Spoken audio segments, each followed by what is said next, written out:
நாமத்திற்கு மகிமை உண்டாவதாக.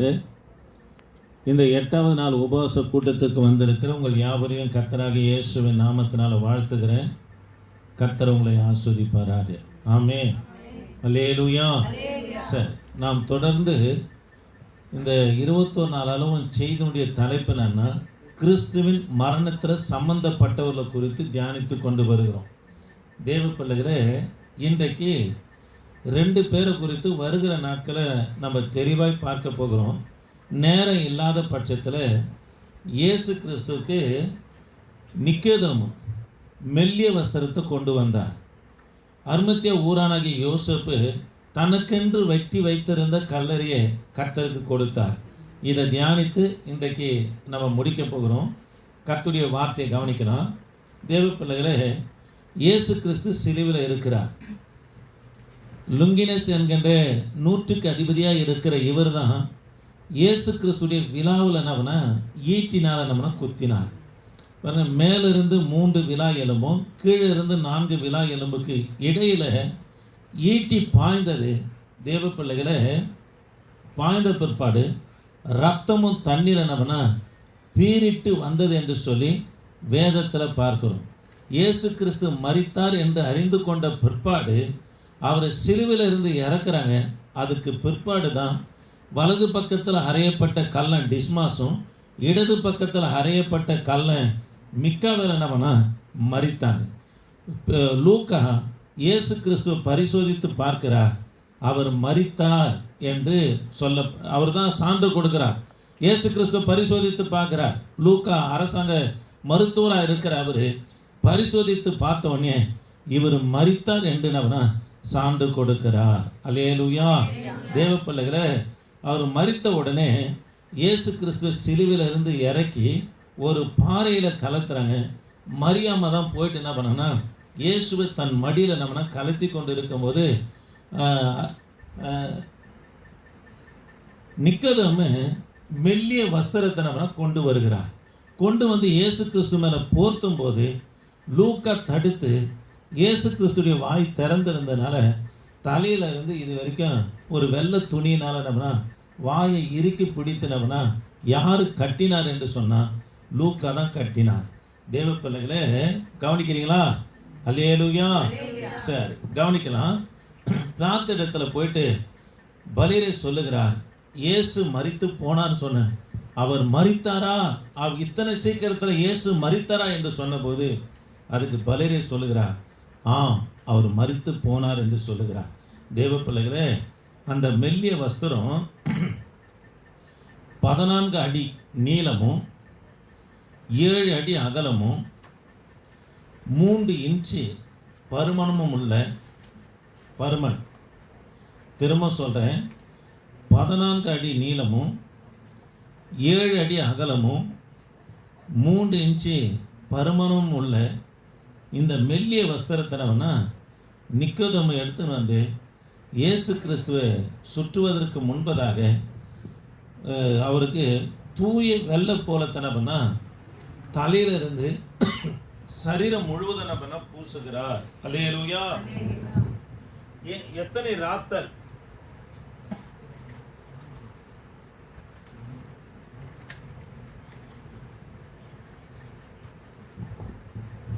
கவனிக்கலாம். கர்த்தருடைய வார்த்தை கவனிக்கலாம். 100 ராத்தல் தூய வெள்ளை போலத்தை நிக்கோதேமு கொண்டு வந்து சரீரம் முழுவதும் பூசுகிறார். அந்த 100 ராத்தல் என்பது 7 கிலோகிராம் இருக்கிற இதை கொண்டு வந்து இயேசு கிறிஸ்துக்கு என்ன பண்ணால் சரீரம் முழுவதுமாய் பூசுகிறாங்க. எதுக்காக இந்த வெள்ளை போலத்தை பூசுவாங்கன்னு சொன்னால், மேலே இருக்கிற தோலும் சரி சரீரமும் அவ்வளோ சீக்கிரத்தில் கெட்டு போகாது. ஆகவே தான் இந்த தூய வெள்ளை போலத்தை யாருக்கு பூசுகிறாங்க? இயேசு கிறிஸ்துக்கு பூசி அதுக்கு பிற்பாடு தான் அவர் துணியினால் என்ன பண்ண சுற்றினாங்க. அல்லேலூயா. கவனிக்கலாம். அது மாத்திரம் இல்லை, இயேசு கிறிஸ்துடைய கண்கள் திறந்தா போல இருந்த உடனே 2 ரோம் காணிக்க ராயனுடைய காணிக்க 2 காணிக்க கண்ணில் வைத்து அவர் கண்ணை இப்படி அழித்து என்ன பண்ண மூடினாங்க. அவர் வஸ்திரம் முழுவதுமாக ரத்தமாகவே காணப்பட்டது. அதை இப்போது இத்தாலியில் இருக்கிற ஒரு இடத்துல பத்திரப்படுத்தி வைத்திருக்கிறார்கள் என்று சொல்லி சரித்திர குறிப்புகள் நம்ம சொல்லப்படுகிறது. ஆமென், அல்லேலூயா. கவனிக்கலாம். அதுக்கு பிற்பாடு அர்மத்தியா ஊரானாகிய யோசேப்பு தன்னுடைய சொந்த கல்லறையில் இயேசு கிறிஸ்து என்ன பண்ணுறான்னா கொண்டு போய் வைக்க வேண்டும் என்று சொல்லி பிலாத்து இடத்துல உத்தரவை கேட்டுக்கொண்டு நம்ம வருகிறார். ஆமென், அல்லேலூயா. தேவ பிள்ளைகளை, இயேசுவுக்கு ரோம் கவர்மெண்ட்டு கல்லறை எங்கே நியமித்தாங்கன்னா கல்லறையில் வைக்கும்படியாக தான் இயேசு கிறிஸ்து கல்லறையை நியமித்தாங்க.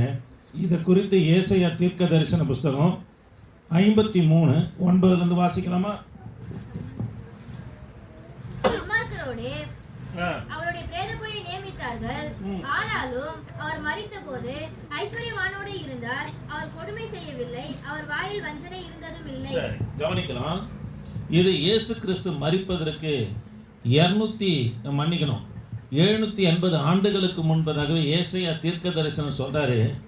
ரோம் அரசாங்கம் அவருடைய கல்லறை எங்க நியமித்தாங்க, அவரை புதைப்பதை எங்க நியமித்தாங்களா? இயேசுவை துன்மார்க்கரோடு நியமித்தாங்க. ஆனால் அவர் ஐசனுடைய கல்லறையில் வைக்கப்பட்டார் என்று சொல்லி இந்த தீர்க்க தரிசனம் நிறைவேறும்படி அர்மத்தியா ஊரானாகிய யோசேப்பு ஐஸ்வர்யவான் என்று வேதம் சொல்லப்படுகிறது.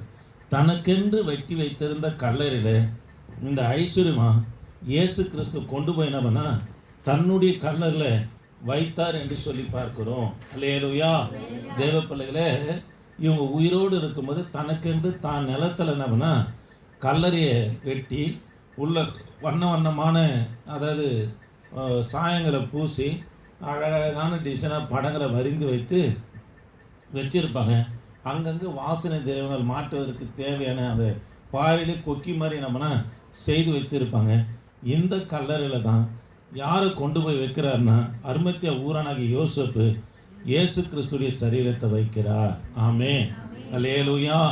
சரி, கவனிக்கலாம். இயேசு கிறிஸ்துடைய சரீரத்தில் இருந்த தழும்புகள் 5480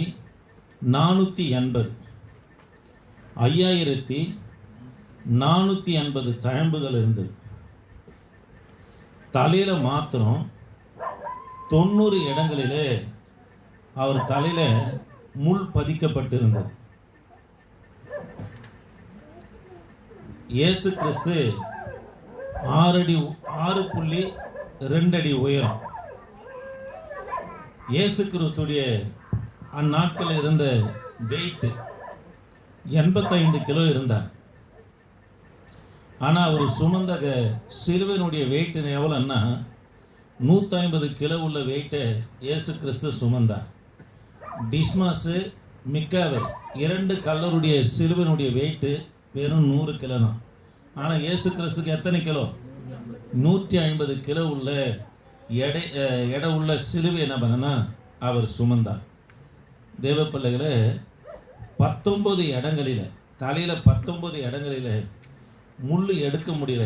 காரணம் என்னன்னா ஆழமாக பதிந்திருந்தது. எடுத்தால் முள் உடைந்தது.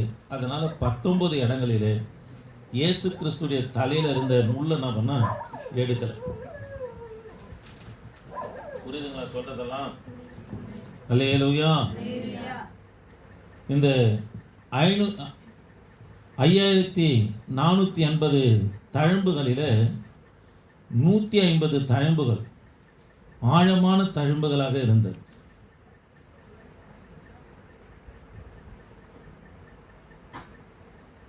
ஆழமான தழும்புகளாக இருந்தது. கவனிக்கலாம். இதை வாட்டிகனில் ஆராய்ச்சி செய்தாங்க.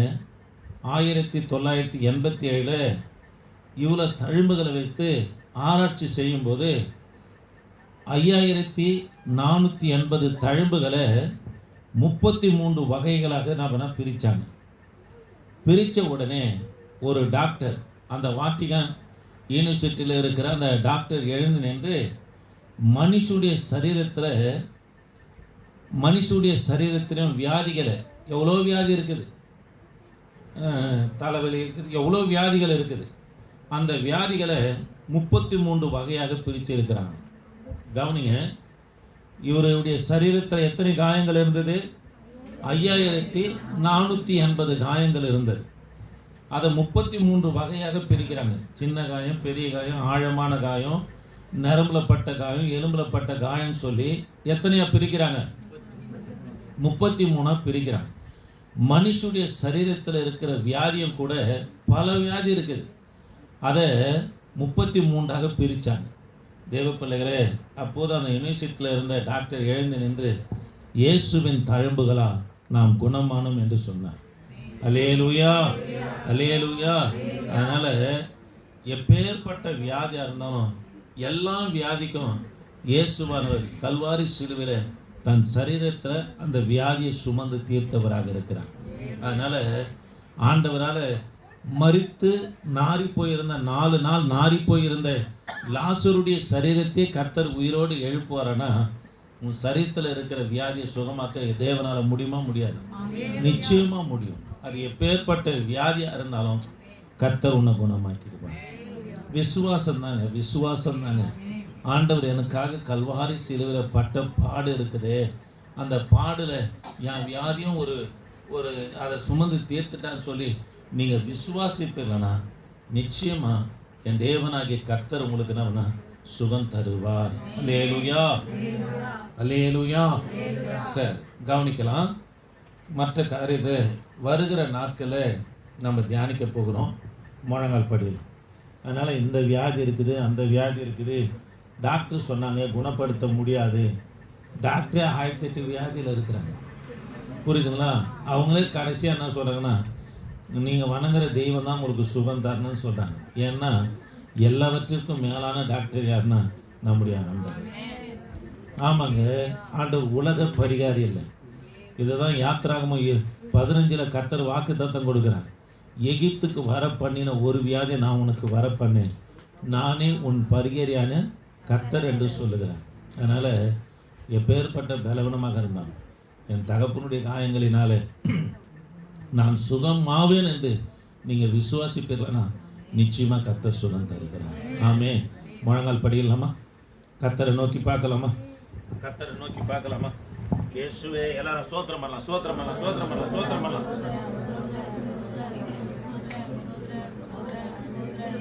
ஆமே. சோத்திர சோத்திர சோத்திர சோத்திர சோத்திர சோத்திர. சுகமானே, நான் சுகமானே, இயேசு கிறிஸ்துவின் காயங்களா சுகமானே, சுகமானே, இயேசு கிறிஸ்துவின் காயங்களா சுகமானே, சுகமானே. என்னை தேடி இயேசு வந்தார், எந்தன் வாழ்வை மாற்றிவிட்டார். என்னை தேடி இயேசு வந்தார், எந்தன் வாழ்வை மாற்றிவிட்டார். அல்லேலூயா நான் பாடுவேன், அல்லேலூயா நான் பாடுவேன், ஆடி பாடி மகிழ்ந்திடுவேன், நான் ஆடி பாடி மகிழ்ந்திடுவேன். என்னை தேடி இயேசு வந்தார், எந்தன் வாழ்வை மாற்றிவிட்டார். என்னை தேடி இயேசு வந்தார், எந்தன் வாழ்வை மாற்றிவிட்டார். ஆவி தந்தார், தூய ஆவி தந்தார், வல்லமையும் அன்பும் ஞானமும் கொண்டு பரிசுத்த ஆவி தந்தார். வல்லமையும் அன்பும் ஞானமும் கொண்டு பரிசுத்த ஆவி தந்தார். என்னை தேடி இயேசு வந்தார், எந்தன் வாழ்வை மாற்றிவிட்டார். என்னை தேடி இயேசு வந்தார், எந்தன் வாழ்வை மாற்றிவிட்டார். கர்த்தரை ஸ்தோத்திரம் பண்ணலாமா? அதனால் எப்பேற்பட்ட வியாதியாக இருந்தாலும் மூலமா கர்த்தர் சொல்கிறாருங்க, உனக்கு எப்பேற்பட்ட வியாதியாக இருந்தாலும் ஆண்டவர் சுகம் தராருங்க. உனக்கு எப்பேற்பட்ட வியாதியாக இருந்தாலும் கர்த்தர் சுகம் தராருங்க. அவருடைய தழும்பு 33 வகைகளாக பிரிக்கப்பட்டது.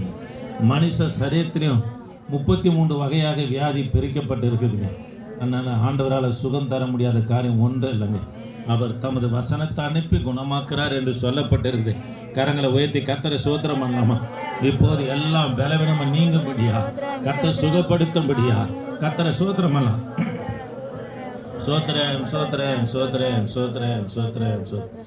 கிருபையே நாங்கள் உம்மை துதிக்கிறோம். இன்று ஆராதனை கலந்து கொண்டு இந்த வார்த்தையை கான்ஃபரன்ஸ் லைனில் கேட்குற அன்றரை யூடியூப்பில் கேட்குற பிள்ளைகளை கர்த்தர் இந்த வேலையில் சுகப்படுத்தும்படியாக ஜெபிக்கிறேன். அன்றரே உம்மால் ஆகாத காரியம் ஒன்றும் இல்லையா. கர்த்தர் சுகத்தை கொடுத்து தமது நாமத்தை மகிமைப்படுத்துங்கய்யா. இயேசு நாமத்தை ஜெபிக்க நல்ல பிதாவே, ஆமென். என் ஆத்துமாவே கர்த்தரை